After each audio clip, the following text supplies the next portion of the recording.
Assalamualaikum warahmatullahi wabarakatuh. Semoga sehat dan bahagia untuk kita semua. Yang kami hormati Bapak dosen pengampu mata kuliah Akhlak dan Etika. Semoga Allah selalu memberikan keberkahan dan kemudahan dalam hidupnya, amin. Serta teman-teman yang berbahagia yang dirahmati oleh Allah Subhanahu wa Ta'ala. Baiklah, untuk mengawali kegiatan kita, marilah kita buka dengan membaca basmalah. Bismillahirrahmanirrahim. Baiklah, izinkan pada kesempatan kali ini kelompok 6 akan mempresentasikan etika Islam dalam demokrasi dan penegakan hukum, yang mana anggota kelompok 6 terdiri dari saya sendiri, Fitria, Muhammad Oktavianto, dan Kanatasya Nur Aidah. Baiklah teman-teman, insya Allah kami akan menjelaskan pengertian demokrasi, pemimpin dalam Islam, radikalisme, dan penegakan hukum. Mohon disimak baik-baik ya teman-teman. Apabila tidak ada yang dipahami, bisa ditanyakan saat sesi tanya jawab telah dibuka. Baiklah teman-teman, sebelum kita mulai presentasi, di sini saya jelaskan terlebih dahulu bahwasannya demokrasi dalam pandangan para tokoh Islam ada yang menyatakan menolak sama sekali mengenai demokrasi, namun ada juga demokrasi bisa diterima dengan syarat tertentu. Dalam hal ini harus diatur oleh agama. Berbeda dengan pandangan sekuler bahwa agama tidak boleh mengatur keduniaan termasuk masalah politik seperti demokrasi dan penegakan hukum serta lainnya. Maka dengan ini kami tertarik untuk menulis atau meneliti bagaimana pandangan Islam terhadap demokrasi dan penegakan hukum. Dalam hal ini sesuai dengan kitab suci Al-Quran, maka penelitian demokrasi dan penegakan hukum ini diteliti dengan berwawasan Al-Quran, sebagaimana dijelaskan dalam Quran Surat Al-Imran ayat 159 yang berbunyi, Bismillahirrahmanirrahim. Fabima rahmatin minallahi linta lahum walau kunta fadhlan ghalidha qalbi lam faddu min hawlik fa'fu anhum wastaghfir lahum wasyawirhum fil amr fa idza azamta fatawakkal 'alallah innallaha yuhibbul mutawakkilin. Inilah ayat Al-Qur'an yang berpacuan pada demokrasi. Selanjutnya akan dijelaskan oleh rekan saya kepada Kanutria, kami persilahkan. Terima kasih Mbak Fitria atas kesempatannya. Selanjutnya saya akan mempresentasikan terkait submateri pertama yang berkaitan dengan demokrasi. Di sini saya akan mengartikan pengertian demokrasi dalam pandangan Islam. Oke, demokrasi adalah suatu sistem politik yang memberikan perlakuan yang sama terhadap orang lain pada segi politik, mempunyai kedaulatan yang sama, baik itu dipilih secara langsung atau tidak langsung, dengan perwakilan yang dipilih lewat pemilu secara bebas untuk sarana kontrol yang efektif.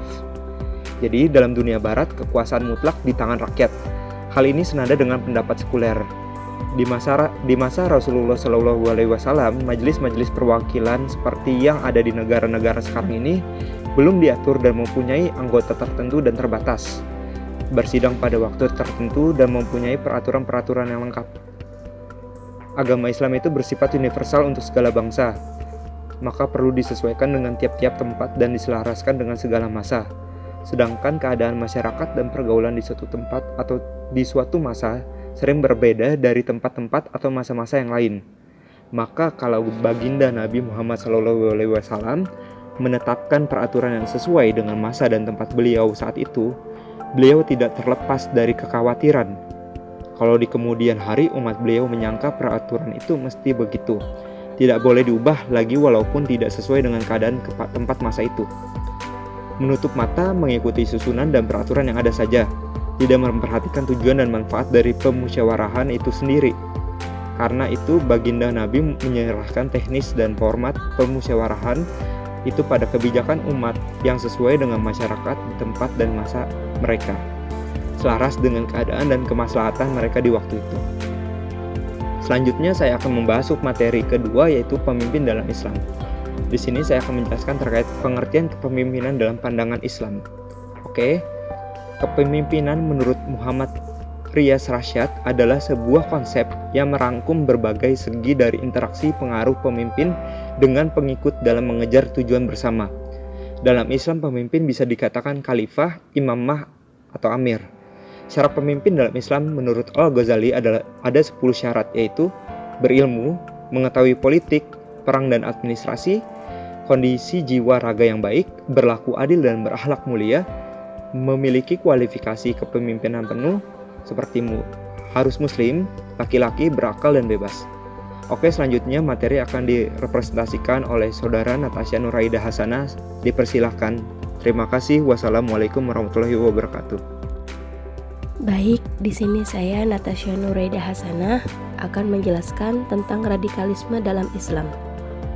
Dalam pandangan Islam, radikalisme tidak mencerminkan demokrasi dan sangat ditentang. Islam bukanlah agama yang radikal.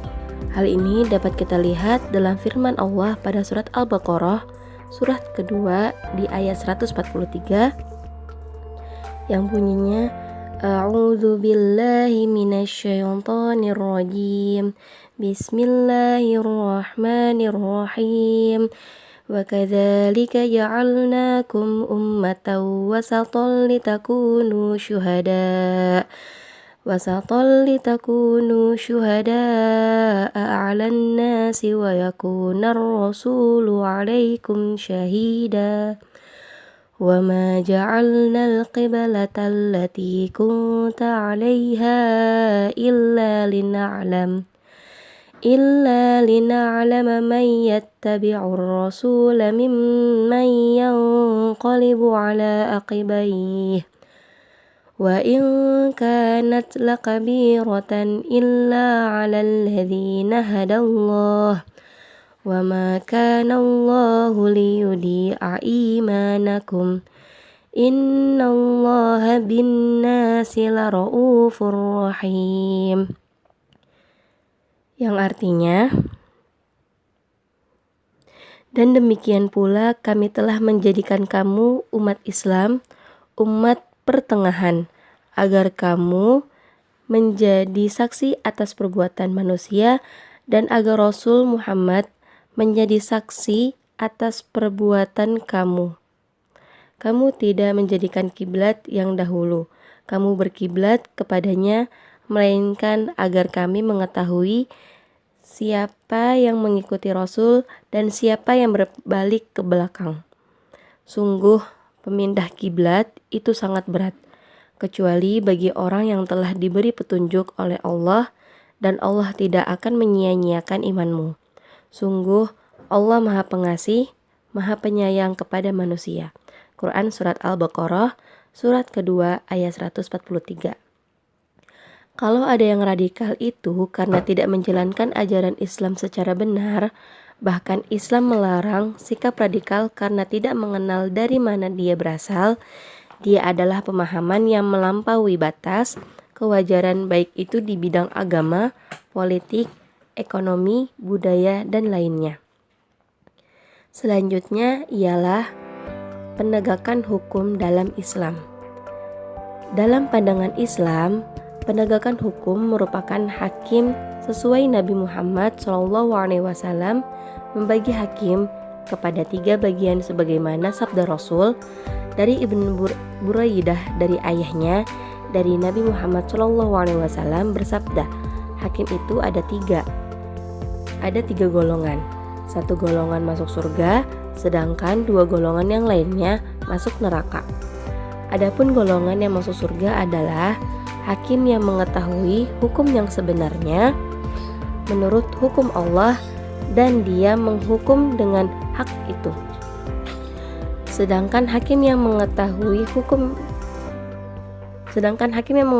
yang sebenarnya menurut hukum Allah tapi tidak menyelewengkan hukum itu, maka hakim tersebut golongan yang masuk neraka, dan hakim yang menghukum manusia tanpa ilmu pengetahuan, maka dia pun termasuk golongan hakim yang masuk neraka. Hadis riwayat Abu Dawud. Dalam Islam, seleksi hakim sangat ketat. Menurut Imam Taqiyyu al-Din adalah Islam, balik, berakal, merdeka, adil, laki-laki, mengerti Al-Quran, mengerti hadis, mengetahui ijma ulama, dan mengerti qiyas. Sekian presentasi dari saya. Wassalamualaikum warahmatullahi wabarakatuh. Waalaikumsalam warahmatullahi wabarakatuh. Terima kasih kepada Kak Natasha dan Kak Nutri atas penjelasannya.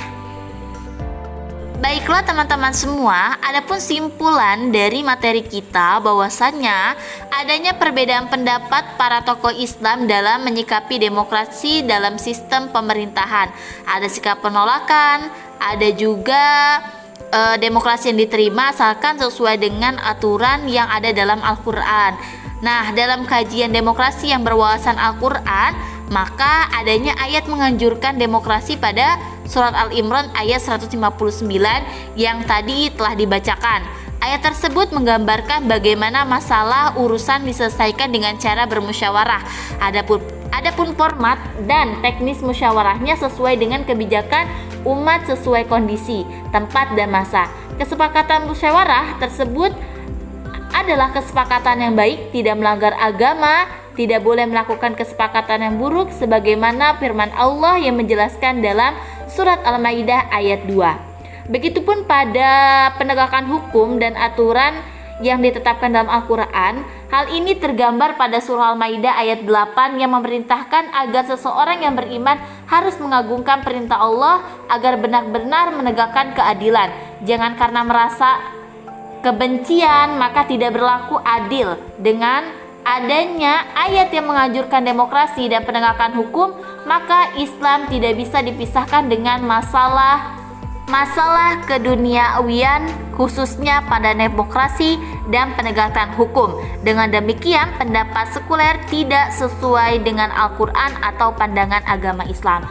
Baiklah teman-teman semua, mungkin cukup sekian dari kami. Mohon maaf. Wassalamualaikum warahmatullahi wabarakatuh.